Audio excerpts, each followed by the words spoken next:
ओम वक्रतुंड महाकाय सूर्यकोटिसमप्रभ निर्विघ्नं कुरु मे देव सर्वकार्येषु सर्वदा। सरस्वती नमस्तुभ्यं वरदे कामरूपिणी विद्यारंभं करिष्यामि सिद्धिर्भवतु मे सदा। साक्षात्कृतं दयानन्दं परमार्थस्वरूपिणं तत्त्वज्ञानप्रशास्तारं प्रणतोऽस्मि परं पदं। वागर्थाविव सम्पृक्तौ वागर्थप्रतिपत्तये जगतः पितरौ वन्दे पार्वती परमेश्वरौ। येनाक्षरसमाम्नायम् अधिगम्य महेश्वरात् कृत्स्नं व्याकरणं प्रोक्तं तस्मै पाणिनये नमः।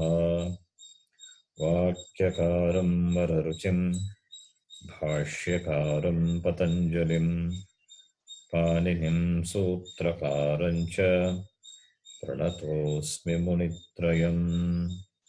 ॐ सहना भवतु सहनौ भुनक्तु सह वीर्यं करवावहै तेजस्विनावधीतमस्तु मा विद्विषावहै। ॐ शान्तिः शान्तिः शान्तिः।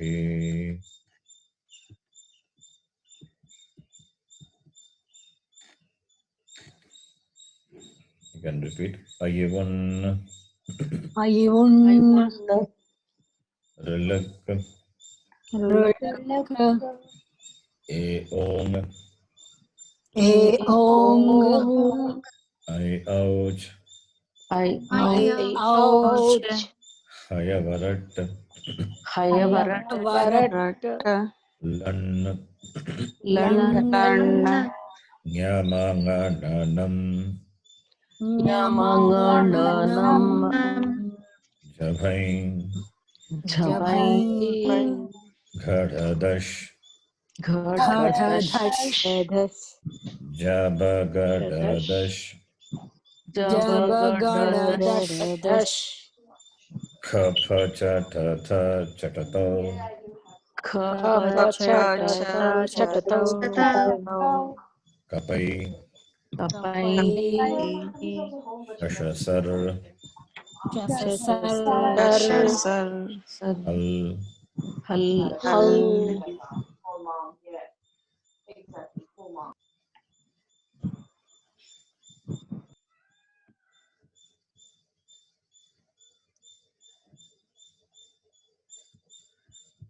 Then you can repeat.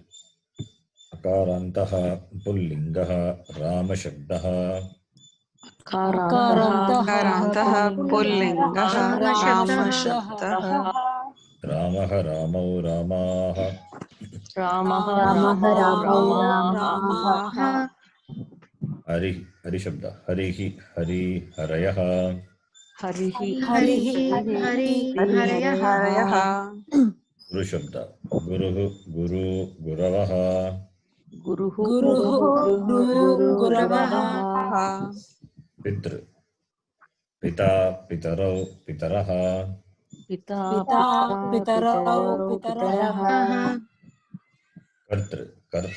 Kartarau Kartaraha Kartaraha Etan Eshaha Eto Ete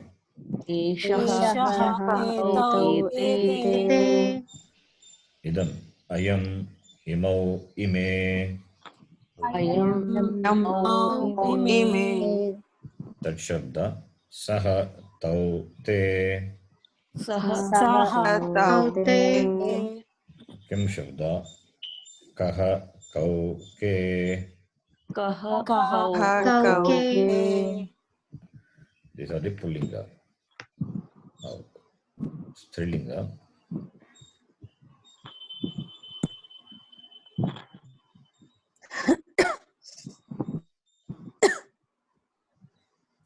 Rama शब्द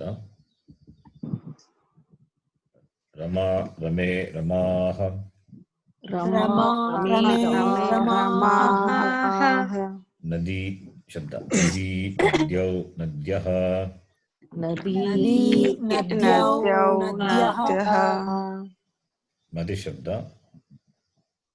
मतिः मती मतयः मतिः मतिः मतयः धेनु शब्द धेनुः धेनो धेनवः धेनुः नुः धेनवः नवः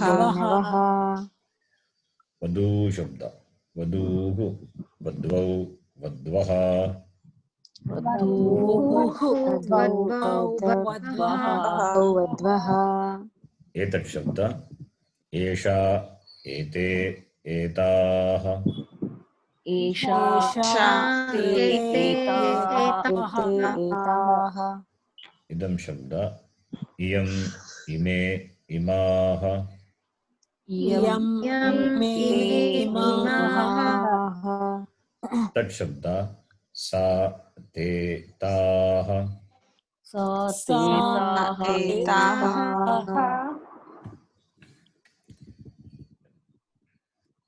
किं शब्द का के काः काः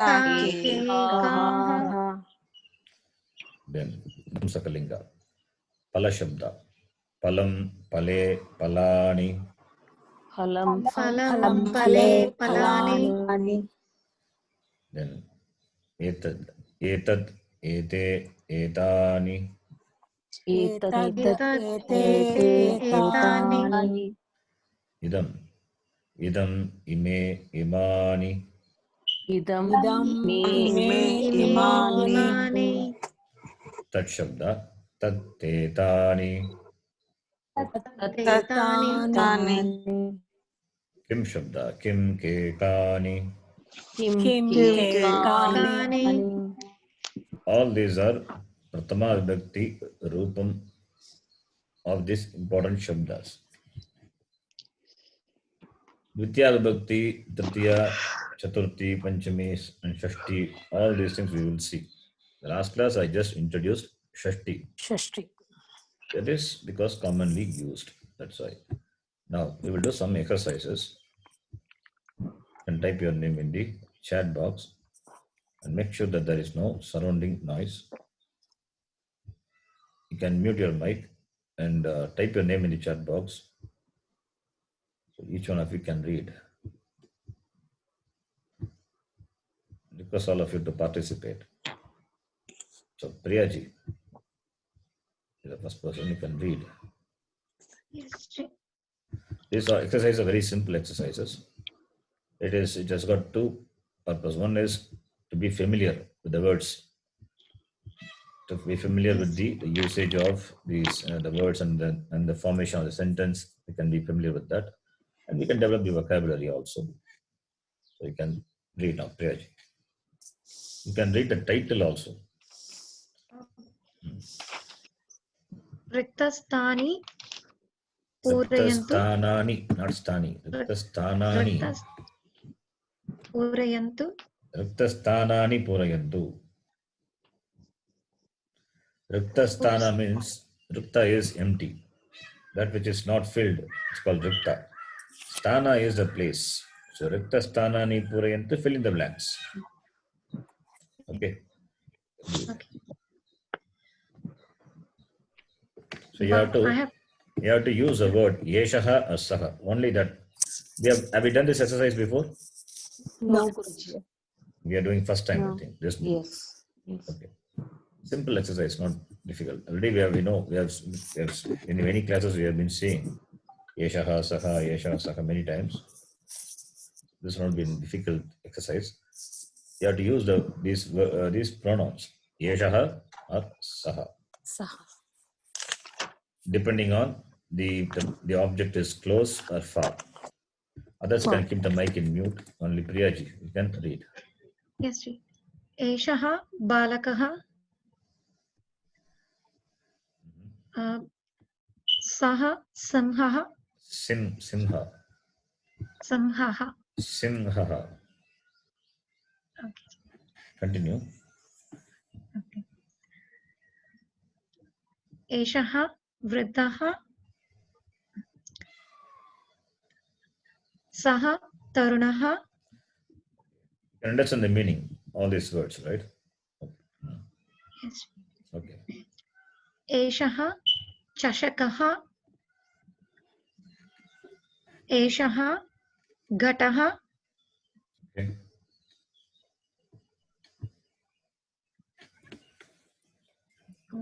Continue. screen share.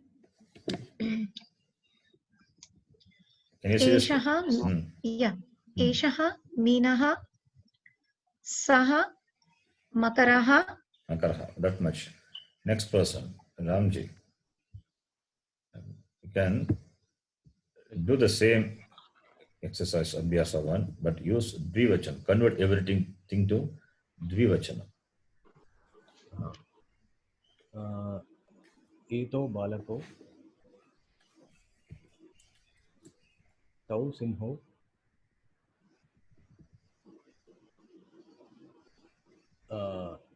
एतो वृद्धो Etau Vruddhau तौ तरुणौ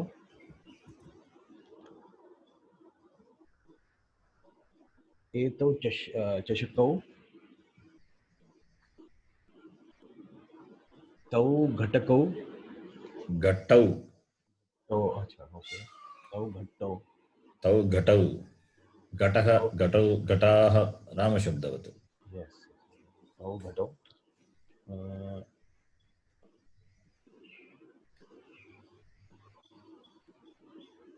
Yeah. मीन राइट एतो मीनौ Etau Meenau. Yes. एतो मीनौ तौ मकरौ Tau Makaru. Is it difficult? No guruji it is not that Next person. Akaranta Pullinda Shabda. Which one? All the Shabdas. All, yes. All these are Linga Shabda, that too Akaranta. Yes. Next person, Jyotichi. We can convert this into Bhagavachanam. Jyotichi, after you read, please mute your mic because I hear some sound at your side. After you finish reading, you can mute your mic. Yeah. Okay Guruji एते बालकाः ते सिंहाः एते वृद्धाः ते तरुणाः ते चषकाः Ete Chashakaha. Okay. So te Chashaka is far.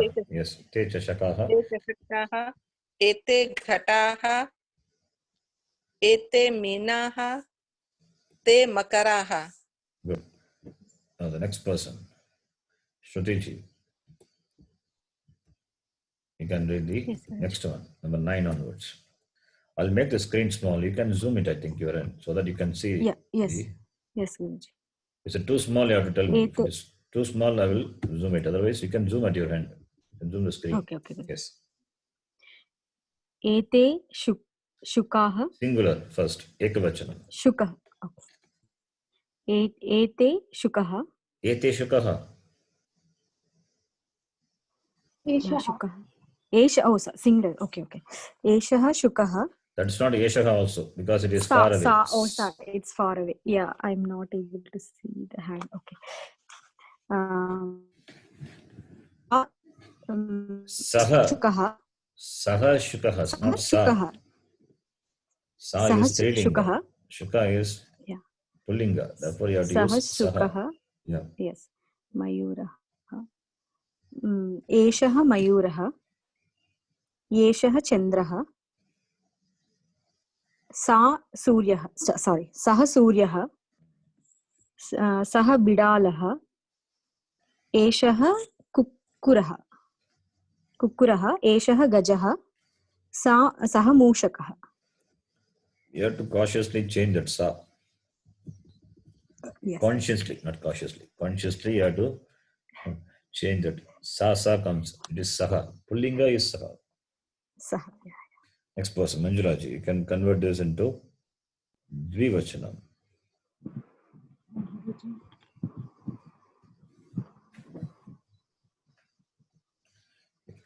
you read? Yeah. शुकौ Yes.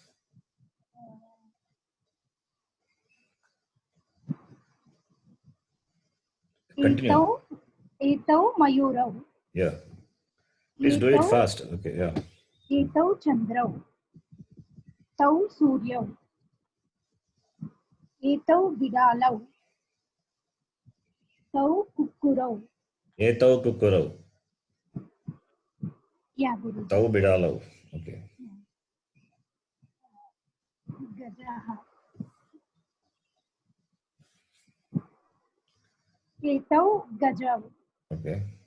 तौ मूषकौ Next person after Manjula ji. Kausalya. Make it into a Bhagavachana. Okay Guruji एते शुकाः ते मयूराः Te kshukaha. Ete mayuraha. Okay then एते चन्द्राः ते सूर्याः एते बिडालाः ते Te bidalaha. ते बिडालाः ते कुक्कुरः Kuraha. एते कुराः एते गजाः ते मूषकाः Te moshakaha. Next person Girija ji. Yes, Guruji. These are all Srilinga Shabdas. Esha lata sa lata esha shatika sa shatika esha mala sa mala. It's all given here. I don't have to do anything. This is only for understanding. Now you can convert this into Dvivachana. Okay. Ete late. Balika, can you see? No, I can't. Yeah, now I can. Should be. Yete balike sa te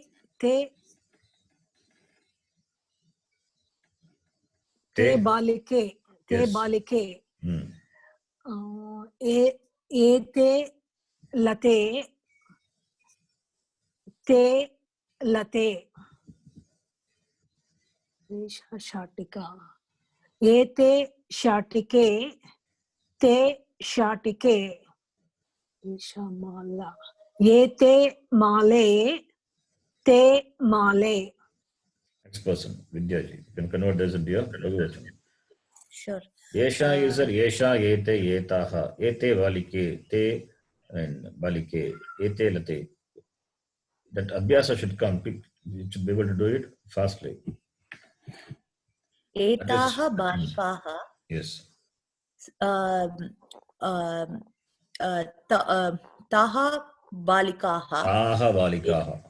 ताः बालिकाः Taha Valikaha. Not Taha. Taha. ताः sorry are you able to hear me? I said taha only. Taha. I heard differently. Anyway, okay. Sorry, I think it's a problem at the moment. I'm sorry.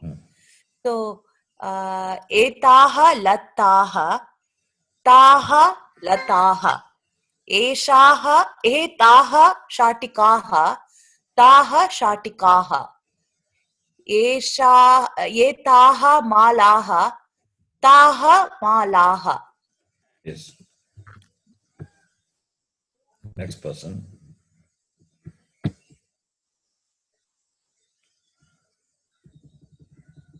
So both the pronouns are there. Esha and Sa.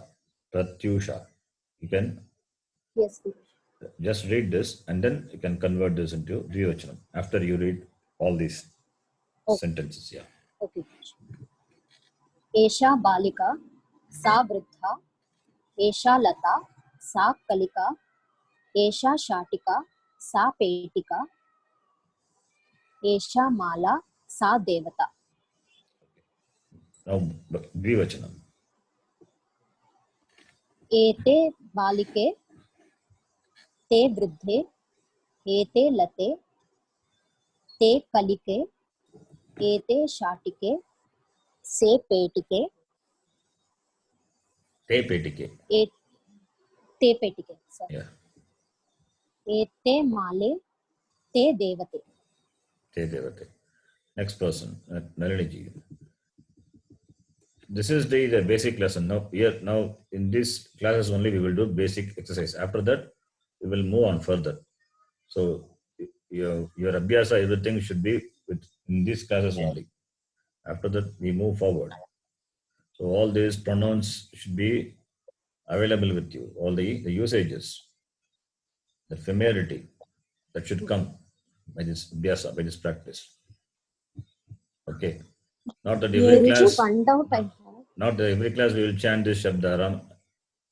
After that we will go to the next Shabda. So you have to know it. When you learn everything in anything new in the class, please update yourself. Be familiar. Do homework. I sent you the file. Did you try the homework? What I gave in the last class? Yeah. That Yes, unedited. Guruji. Yes, Guruji. Okay. After this we will see that. Yes. Please read. Nalini ji. एताः बालिकाः ताः वृद्धाः एताः लताः ताः कलिकाः एताः शाटिकाः ताः पेटिकाः एताः मालाः ताः देवताः. Good. Next person, Meera ji. एषा छात्रा सा अध्यापिका एषा पत्रिका सा पुस्तिका एषा एषा पाठशाला सा गोशाला एषा मक्षिका सा पिपीलिका. Convert this into Dvivachanam now. एते छात्रे ते अध्यापिके एते पत्रिके ते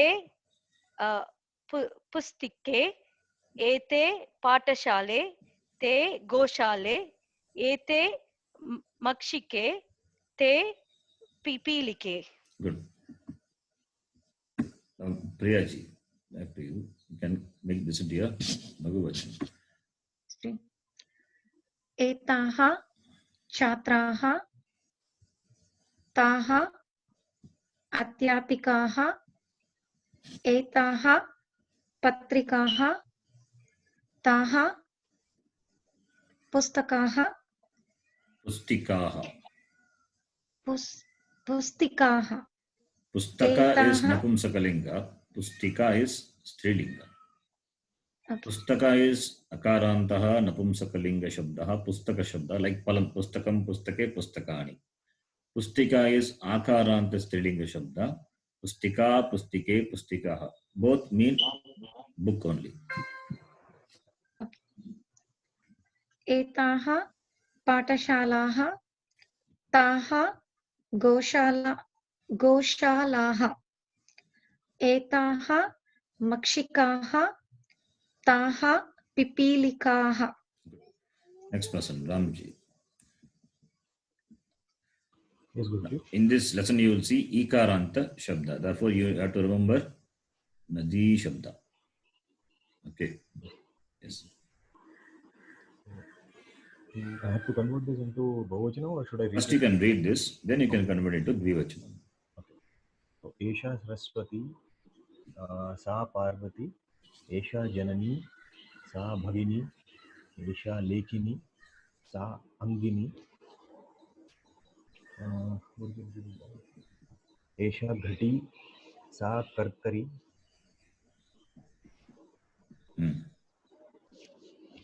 Not able to see the words down after the spoke. Esha Darvi, Sa Chalani, Chalani. Chalani. Sa Chalani. Yeah. Now Dvivachana. Dvivachana. Esha Saraswati. Okay.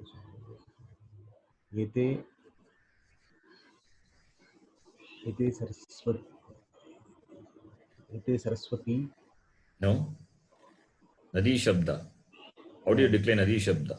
Oh, Saraswati. Ete Saraswati. Nadi Nadyau Nadyah. Saraswati Saraswatyau Saraswatyah. Yes. Ete Saraswatyau. Ete Saraswati. Are you traveling? No, Guruji, I'm at home only. Okay. Near the railway station. Yeah, my house is just beside the railway station. What station is that? This is Pimpri station in Pune. Oh, okay. Ete Saraswatyau. Okay, this rain started going now. Is it? There is not curfew now. I mean, 144. No, curfew is very well there, Guruji, but only these the singular trains is going, but I don't see any people around there. Maybe it must be going for some transportation purpose. Okay, okay. Good string. Okay, okay. Right. So, Sa Parvati, so Parvati, Parvatyau, Parvatyah, so Ete Parvatyau. Te Parvatyau. Te Parvatyau, sorry. Te Parvati. So, Ete Jananyau. Good. Te Bhaginyau. Bhaginyau. Bhaginyau. Te Bhaginyau.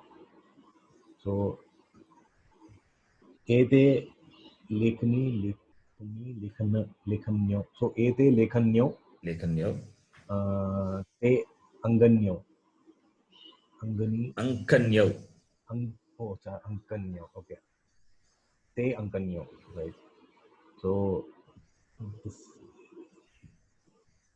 Ete Ghatyau. Te Kartaryau. Again? Kartaryau. Kartaryau, yes. Kartaryau, Kartaryah. So, Kartaryau, Te Kartaryau. So, Esha Darvi. So, Ete Darvyau. Te Chalanyau. Yes. I thought this exercise will be simple, but I find difficulty. It means better to do this exercise. It's an important exercise. It's good for everyone, because when you have to recall from the memory, Saraswati, Nadi, Nadyau. So you have to connect. Connection should happen in a fraction of a second. That comes only out of familiarity. Right. Every time you will not bring in the Nadi Shabda. By saying Saraswati, you will say Saraswatyau. Bhagavachanam Saraswatyaha. That familiarity, that comes only by practice, abhyasa. That is what we are doing. So it's worth spending time on this. Jyotiji, you can do it. Convert this into Bhagavachanam. Yes, Guruji. Etaha Saraswatyah, Taha Parvatyah, Etaha Jananyah, Taha Bhaginyah. Guruji, I cannot see the screen. Yes. Etaha Lekhanyah, Taha Ankanyah, Etaha Ghatyah, Taha Kartaryah, Etaha Darvyah, Taha Chalanyah. Okay, next person, Shriji. So here, abhyasa number 2, you have to use Esha Sa. Okay, you have to fill in the blank. Yeah, yes, Esha Lata. Sa Balika. Esha Petika. Sa Shatika. Sa Lekhani. Esha Ankani. Esha Churika. Sa Chalani. Okay. You can convert this into a Dvivachana from the beginning. Yeah. Esha. Okay, Ete Late. Te Balike. Ete Petike. Te Shatike. Te Lekike. Lekane. Again? Te Lekhane. Again? Te Lekhane. Lekani, ikaranta shabda. Lekani. All the previous words are akaranta. Now suddenly is in saying mixing up akara, ikara. Akara, ikara. Therefore, Nadi. Lekanyau. Te Lekanyau. lekanyau. Yes. Te lekanyau. Ete ankanyau. Yes. Ete churike. Churike. Te chalanyau. Good. Next person, Manjulaji. Convert this into Bhagavachanam.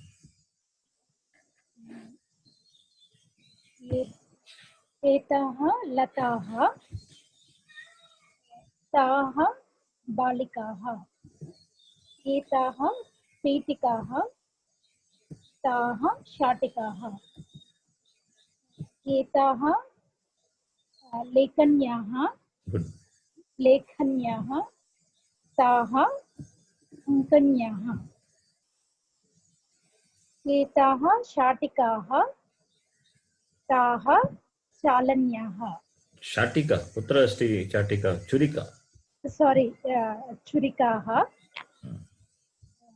ताः चालन्याः. Okay. Next person. Kausalyaji. You can read.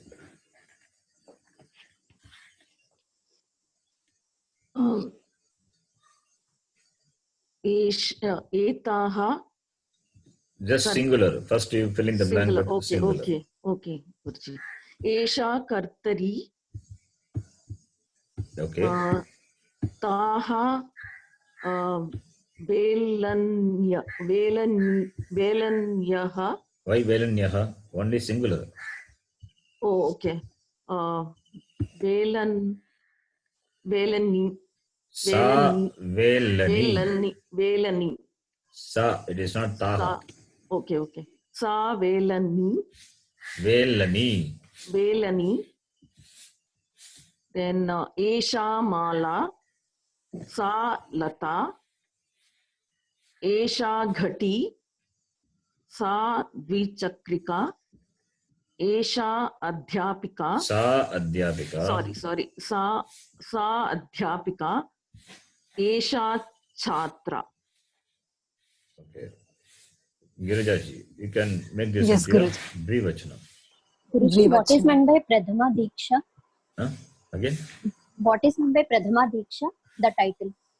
Oh, it is Prathama Diksha is first exposure, first teaching. Okay. Okay. Etau kartaryau te belanyau. Girijaji, again. Etau kartaryo, just think. Ete kartaryau. Sorry. Te velanyau. Next, can you just move it up little? Velanyau. And then ete malyau. Malyau? Te. Why Malyau? Male. Sorry. Akarantaha. And then lata is te late. Then can I move this ghati closer? Ete ghatyau te chakrike Dvichakrike. Ke dvichakrike te adhyapike ete chhatre. Next person. Vidyaji, you can make this into your Yes, Guruji. Bhagavachanam. Okay, Guruji. Etaha kartaryaha taha velanyaha etaha malaha taha lataha etaha gatyaha taha dvichakrikaha taha adhyapikaha etaha chatraha. Good. Next person. Pratyusha. You can read this introducing Napumsakalinga Shabda. Etat and Tat. You can read the whole thing and then convert into Dvivachanam. Okay, Guruji. Etat phalam, tat phalam, etat vimanam, tat vimanam, etat vyajanam, tat vyajanam, etat dugdham, tat dugdham. When you read this, you also remember the words. You can develop your vocabulary. New words you are learning will be useful when we do translations. Okay, Guruji. Now you can convert this into Dvivachanam. Ete Ete. phale. Yes. Etat, ete. Good. Ete phale, te phale, ete vimane, te vimane, ete vyajane, te vyajane, ete dugdhe, te dugdhe. Convert this into Bhagavachanam also. Simple one, you can do it. Etani phalani, tani phalani, etani vimani, tani vimani, etani vyajani, tani Vijanani. okay. Etani vyajanani, tani vyajanani, etani dugdhani, tani dugdhani. Okay. Next person. Would it be Bimani or Vimanani? Vimanani. Vimanam, Vimani, Vimanani. Vyajanam, Vyajane, Vyajanani. If she has read Vimani, that is wrong. Vimanani is the correct one. Okay. Next one, Nalini ji. एतत् फलं तत् पुष्पं एतत् विमानं तत् लोकयानम् एतत् व्यञ्जनं तत् भवनम् एतत् दुग्धं तत् जलम्. Etat dugdham. Okay. Now we can convert this into Dvivachanam. एते फलानि Dvivachanam. द्विवचनं. Ete. एते फलानि. Ete palani doesn't match. Ete is Dvivachanam. Palani is Bhagavachanam. Mismatch of Vachanam. So it's not syntactically correct sentence. एते फले Pale. ते पुष्पे एते विमाने ते लोकयाने एते व्यञ्जने ते भवने एते दुग्धे ते जले. Now Bhagavachanam.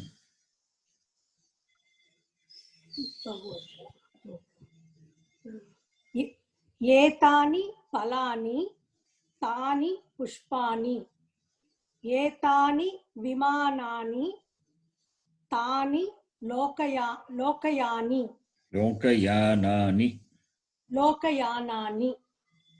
एतानि व्यञ्जनानि तानि भवनानि एतानि दुग्धानि ते जलानि.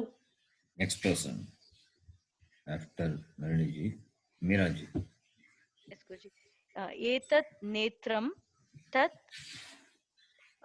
upanetram. Etat vatayanam tat sopanam. Etat gruham tat udyanam. Etat parnam tat satyam. Now Dvivachanam. एते नेत्रे ते उपनेत्रे एते वातायने ते सोपाने एते गृहे ते उद्याने एते पर्णे ते सत्ये. Now Bhagavachanam.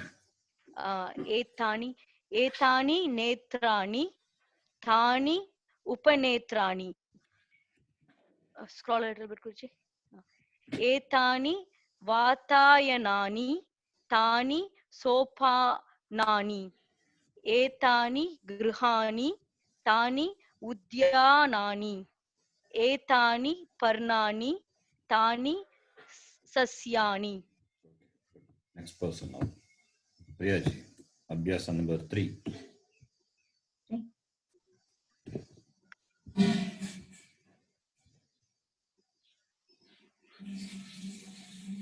Priyaji, are you there? Yes, Sri. Please wait. You hear some noise here? 1 minute. Some noise is there. My side. Just a minute.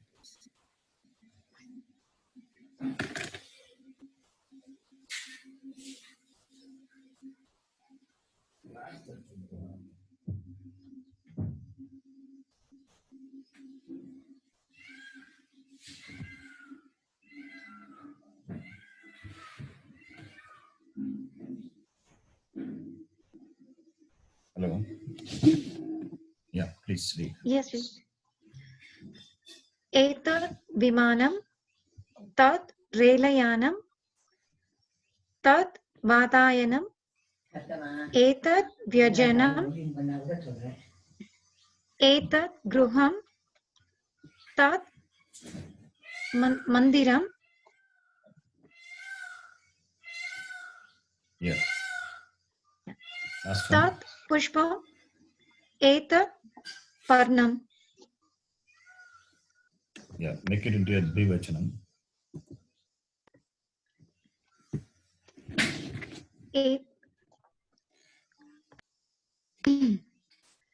एते विमाने ते रेलयाने ते वातायने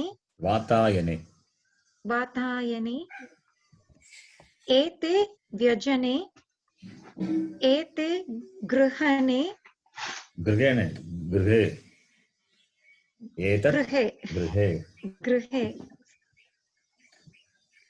ते मंदिरे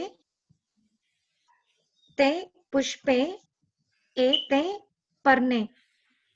Bhagavachanam.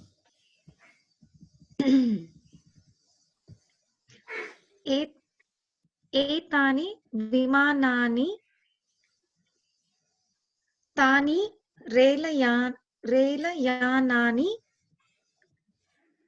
तानि वातायनानि एतानि व्यजनानि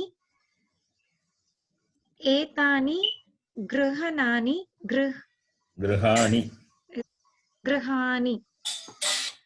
तानि मन्दिराणि तानि पुष्पाणि एतानि पर्णानि. Yes, next person, Ramji. Yes, Guruji.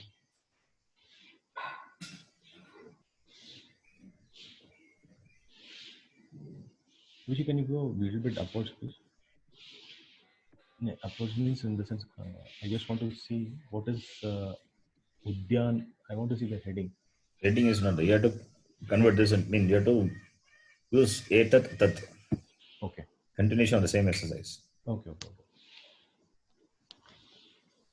So, Udyanam. Okay. So, Phalam Phale Banami. This is Udyanam. This is Etat. Yeah, so, Etat Udyanam. Te Sopanam. Tat Sopanam. Only singular. Right. Tat Sopanam. Okay. That is Upanetram. So, you have to convert this into. This is not converting, just adding. You have to use the proper pronoun. If it is near, you can use etat shabda. If it is far, tat shabda. Correct. So tad upanetram. Etat chatram. And etat pustakam. Te kridanam. Kridanakam. Sorry, kridanakam. Tad kridanakam. And tad netram. एतत् पत्रम् द्विवचनम्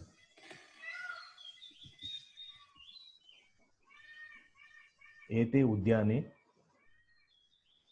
ते सोपाने ते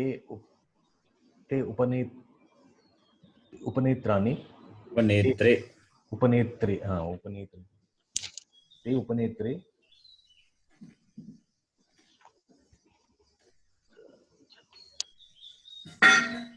then you would confuse chatram. Okay, chatram. This is etat chatram ete chatre chatre ete chatre tat pustake etat pustakam etat pustakam. No, bahuvachanam, right, Guruji? dvivachanam you are doing. We are doing okay, we are doing dvivachanam. Okay. एतत् पुस्तकम् एते पुस्तके तत् क्रीडनकं सो क्रीडनके तत् sorry ते क्रीडनके so ते नेत्रे and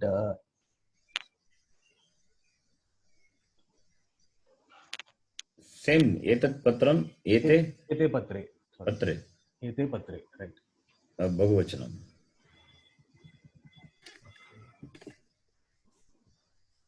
Make this into a bahuvachanam. Oh no, yes Guruji. एतानि उद्यानानि एतानि उद्यानानि तानि सोपानानि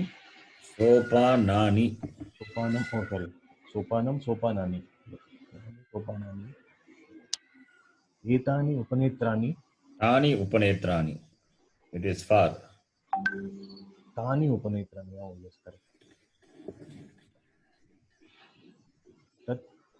तत् छत्रे एतानि छत्राणि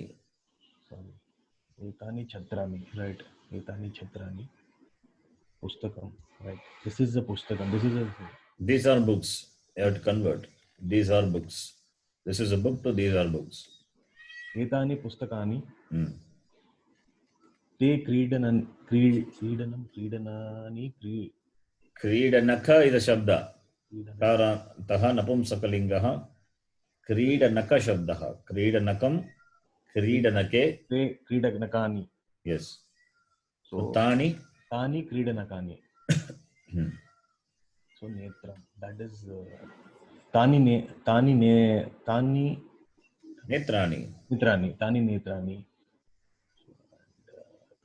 then तानि पत्राणि एतानि पत्राणि sorry एतानि पत्राणि I need a lot of practice Guruji sorry yes Jyoti ji next person Yes, Guruji. you have to use appropriate words depending on the linga yeah सः बालकः एतत् गृहम् एषा समदर्वी good सा पाठशाला एतत् दुग्धम् एषा नदी सा नदी एषा छात्रा एतत् पर्णम् तत् पर्णम् okay so all these things already we have seen singular we have been chanting the shabda same thing is given here now the next person Shruti ji you have to fill in the blank with etat shabda and tat shabda anything we can anything yes okay actually it is 1 and 16 they are same so one with etat other one with tat okay etat mandiram tat mandiram sa balika esha balika sa balika etat palam palam okay tat palam etat pushpam tat pushpam sah vanarah एषः वानरः सः ओ वानरः एषः वानरः सः वानरः एषः बल्लूकः सः बल्लूकः एतत् भवनं तत् भवनं एषः व्याघ्रः sorry Guruji एषः व्याघ्रः I am not seeing okay एषः व्याघ्रः सः व्याघ्रः एतत् पुस्तकं तत् पुस्तकम् एषः सिंहः सः सिंहः सा I am not able to see okay सा अध्यापिका sorry एषा अध्यापिका सा अध्यापिका. Now this sentence in the center of the computer, you must be able to see this. Are you using mobile? I'm in phone, Guruji. I'm in right. phone, so yeah, that's right. एषः बालकः सः बालकः एषा छात्रा सा छात्रा छात्रा sorry एषा छात्रा chatra is different. Yes, Guruji. एषा छात्रा सा छात्रा सः एषः वृद्धः सः वृद्धः. Next person. Next person, Anjula ji. Yes, now you can see Suryaha, Pustakam, Nadi, Vastram, Sarika, those things are there. You have to use Yeshaha, Yesha, Etat appropriately. Okay, Yeshaha Suryah, Etat Pustakam, Yesha Nadi, Etat Vastram, Yesha Sarika, Etat Nakshatram, Yesha Lekhani, Yeshah Vrushabhaha, Yesha Lata, Yeshah Varunaha, Yeshah Vrukshaha, Etat Phalam, Etat Patram, Etat Chitram, Etat Vyajanam. Etat Vyajanam. Next one, the next person can do the one on the other side using the shabda saha satat. Next person can do Kausalya ji. Saha chandraha sa lekhika tat jalam tat shariram saha mrigaha saha akashaha सा पुस्तिका सह अश्वः सह वृक्षः सह यमः तत् पर्णं तत् पुष्पं सा लेखनी सा पादरक्षा सह दीपः. Yes. Guruji, one doubt I have. Yeah. Shariraha we have Pullinga Shabda also and Napumsakalinga. Sharira is only Sharira is only Napumsakalinga. Why? What happened? Anybody read like that? Sharira? I remember. No, I somehow remember that we have Shariram is Napumsakalinga only. Shariram, Sharire, Sharirani. Okay. Next person after Girija. Yes. Here you have to use you can use Yeshaha, Saha, Yesha, Sa, whatever you feel like you can use the choice. But use appropriate linga. Tat phalam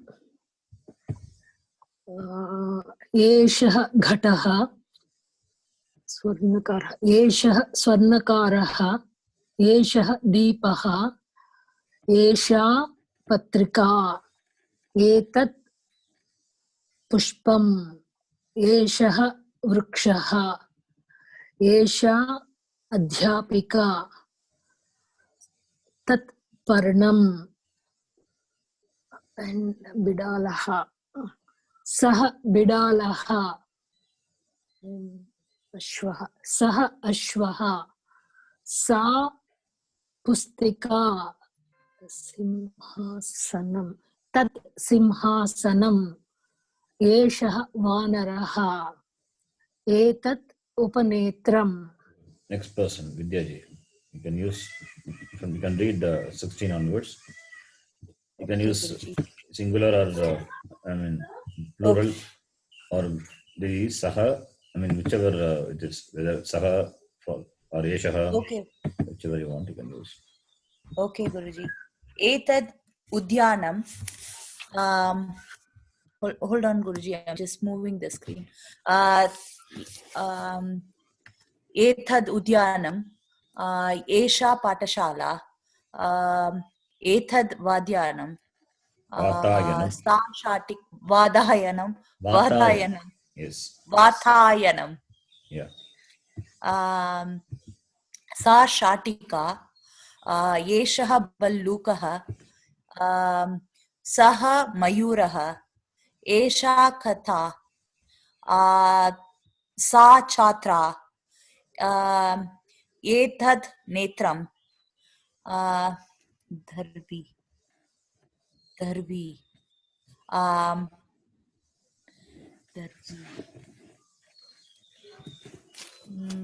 Dharvi. Strilinga. Dharvi. So nadi shabda. So Esha dharvi. Eshah shukah. Esha ghati. Eshah samudrah.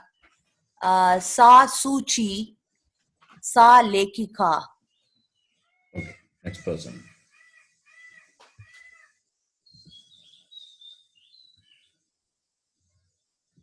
Now, in this lesson, we will read the interrogative sentences. First, to start with Pullinga and then Strilinga. Napumsaka. Already we have learned all these things. We have learned nothing new. Okay. Pratyusha ji, you can read. Have you read this lesson before? It seems we have read. Anyway. Okay. Have you read this before? No, Guruji. No, Guruji. Okay. We've read What? something like this, but not this actually. Okay. Yeah. Please, Pratyusha ji, you can read.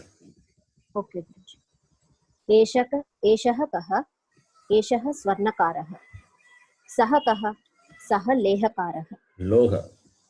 लोहकारः एषः कः एषः मालाकारः सः कः सः कुम्भकारः एषः कः एषः हस्तिपकः सः कः सः गोपालकः. Now convert this into Dvivachanam. Dvivachanam anyway is going to come later, but you can do it here. Try from here onwards. Yeshaha kaha. एते के. Etau. एतौ कौ. Etau kau. Yes. एतौ स्वर्णकारौ. सः कः एतौ कौ. Tau kau. तौ कौ. तौ लोहकारौ. एतौ कौ. एतौ मालाकारौ. तौ कौ. तौ कुम्भकारौ. तौ कौ. तौ हस्तिपकौ. Yeshaha. Etau kau. एतौ कौ. एतौ हस्तिपकौ. Yes. तौ कौ. तौ गोपालकौ. Now Bhagavachanam.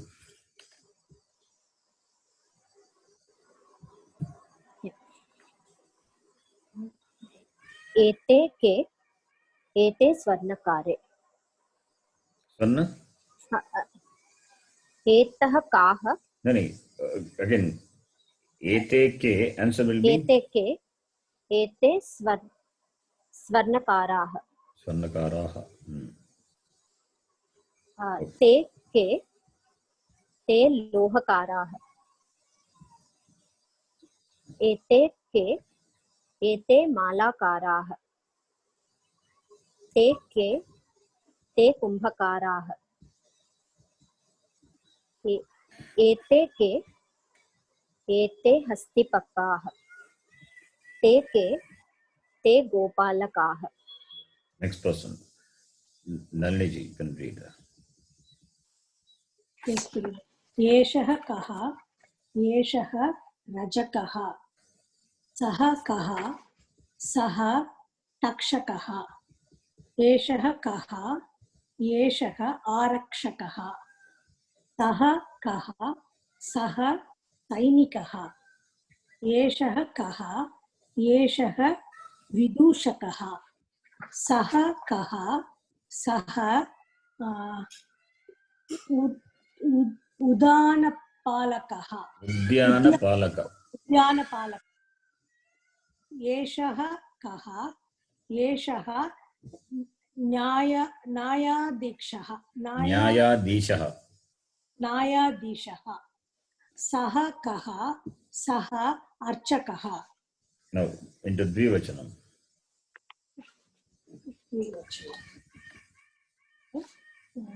एतौ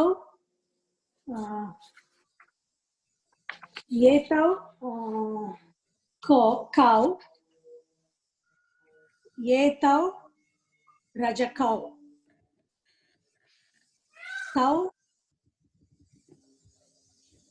तौ कौ तौ तक्षकौ एतौ कौ एतौ आरक्षकौ तौ कौ तौ सैनिकौ एतौ कौ एतौ विदूषकौ तौ कौ तौ उद्यानपालकौ now into bhagavachanam बहुवचनं एषः एते के एते रजकाः ते के ते तक्षकाः एते के एते आरक्षकाः ते के ते सैनिकाः एते के एते विदूषकाः ते के ते अर्चकाः न्यायाधीशः उद्यानपालकः एते ते के ते न्यायाधीशाः yeah ते के ते अर्चकाः okay next person after that Neeraj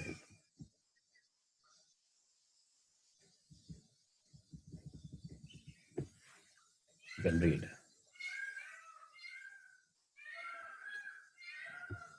एषः कः एषः नर्तकः सः कः सः गायकः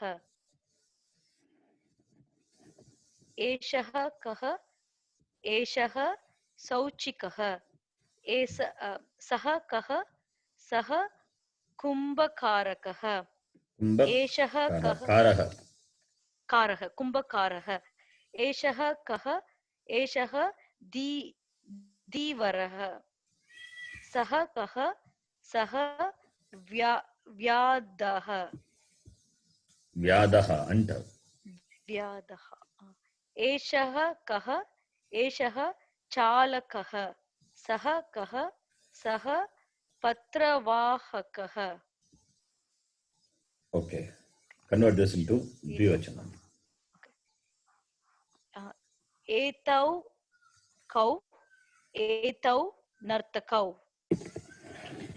तौ कौ तौ गायकौ एतौ कौ एतौ सौचिकौ तौ कौ तौ कुम्भकारकौ एतौ कौ कुम्भकारौ कुम्भकारौ एतौ कौ एतौ धीवरौ तौ कौ तौ व्याधौ एतौ कौ एतौ चालकौ तौ कौ तौ पत्रवाहकौ bhagavachanam एते एते के एते नर्तकाः ते के ते गायकाः एते के एते शौचिकाः ते के ते कुम्भकाराः एते के एते धीवराः ते के ते व्यादाः एते के एते चालकाः ते के ते पत्रवाहकाः. I think we can stop here. Is this exercise useful or is it too basic? No, Oh, it's it's very useful. Very useful, Guruji. Very useful. useful. Very useful. But we are going at a very slow pace. I don't have any problem. But whatever we learn it thoroughly so that we can move to the next level. Right? Okay. Yes. And in the word file what I sent, there are a lot of homework is there, exercises there. Please do it. We could not do it today. Time is not there. So we stop here.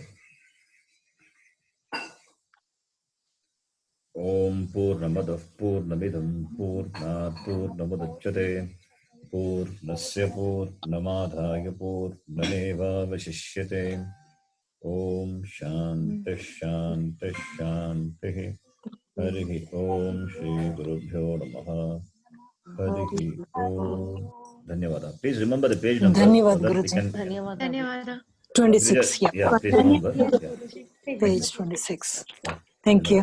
Thank you. Thank you. Thank you.